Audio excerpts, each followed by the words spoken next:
Well, in the U.S. now, the stocks were poised to rebound on Monday after logging their worst weekly performance in more than 2 years. The gains were spurred by reports that the U.S. and China officials are conducting behind-the-scenes talks to avert a global trade war. We're looking at the main benchmarks now. The Dow Jones Industrial Average Futures rose 1.08% to 23,866, while the S&P 500 futures gained 1.15% to 2,627.75.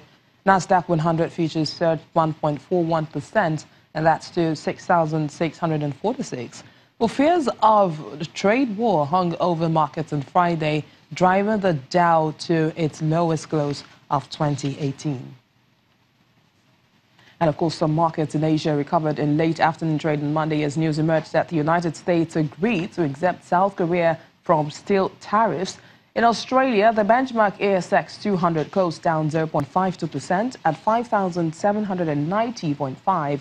In Japan, the Nikkei 225 retraced losses to climb late in the session, closing up 0.72% at 20,766.1. The Topix index rose 0.38% to 1,671.32.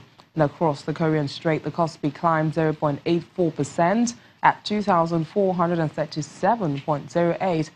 Elsewhere, China's mainland markets finished mixed, with the Shanghai Composite down 0.6% at 3,133.92, while the Shenzhen Composite rose 1.34% to 1,790.35. In Hong Kong, the Hang Seng Index raised losses to climb 0.79% at 30,548.77. Well, let's take a breather from the markets now. Dubai-owned port operator DP World has won a 30-year management and development concession for a greenfield multipurpose port in the Democratic Republic of Congo. DP says it will set up a joint venture with the Central African country's government to manage and invest in the Atlantic coast port of Banana. An initial $350 million will be invested to construct a 600-meter quay and a 25-hectare yard extension with a container capacity of 350,000 20-foot equivalent units and 1.5 million tons for general cargo. Construction is expected to start this year and will take 2 years to complete. DP World will control 70% of the joint venture, with the government of the DRC retaining the remaining 30%. The award includes an option to extend the concession for an additional 20 years. The premium demanded by investors to hold South African sovereign dollar bonds over U.S. Treasuries fell by 6 basis points on Monday, and that's after Moody's affirmed the country's investment-grade credit rating. The average yield spread of South African dollar bonds over U.S. Treasuries on the J.P. Morgan EMBI Global Diversified Index fell to a 5-day low of 251 basis points. Late on Friday, ratings agency Moody's affirmed South Africa's debt at Baa3, and that's the lowest rung of investment grade, and revised its credit outlook to stable from negative. A downgrade to junk would have seen South Africa removed from key bond indices, triggering billions of dollars in outflows.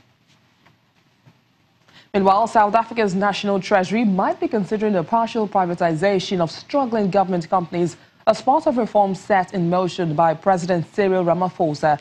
The head of the Treasury, Mr. Dondo Moganjani, says his country is at the end of a credit downgrade cycle after Moody's held its investment-grade rating and raised its outlook on Friday, and that was partly because of Ramaphosa's plan to reform state companies. South Africa escaped a third junk rating as Moody's Investor Service maintained its assessment of the nation's debt unchanged, citing more transparent and predictable policies under President Ramaphosa. A downgrade to junk rating would have seen South Africa removed from Citi's World Government Bond Index and could have triggered up to 100 billion rand or $9 billion in asset sales by foreign investors. More stories coming from South Africa, and as the government makes decisions on what to do with failing enterprises, miners are closing shafts and cutting thousands of jobs as a stronger rand combines with stagnating prices for the metal in squeezing profit margins. South Africa accounts for about 70% of the world's mined platinum, but the future looks bleak as reduced demand for diesel engines and the rise of electric cars threatens to erode the need for the metal used to cut pollution. Miners, including implants and non-min, are cutting output, as commodities analysts say the industry is going to shrink in size until there is a new source of demand. Further losses in the platinum sector, a top export earner, will add to pressure on President Cyril Ramaphosa as he seeks to kickstart an economy that's currently projected to grow just 1.5% this year and drive down a 27% unemployment rate.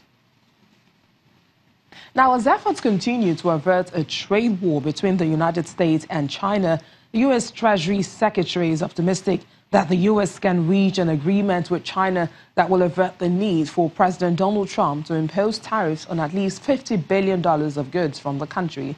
Mr. Trump had directed Mr. Mnuchin to propose a new investment restriction on Chinese companies within 60 days to safeguard technologies the U.S. views as strategic. It was said he also wants a $100 billion decrease in the U.S. trade deficit with China. Last week, U.S. President Donald Trump threatened to impose tariffs of up to 25% on $60 billion of Chinese industrial exports in retaliation for allegedly forcing foreign companies to transfer technology and other intellectual property in mandated joint ventures. Well, still to come on the program, as the 6th edition of the Africa CEO Forum begins, the president tells us about what this year's meeting seeks to achieve. Do stay with us.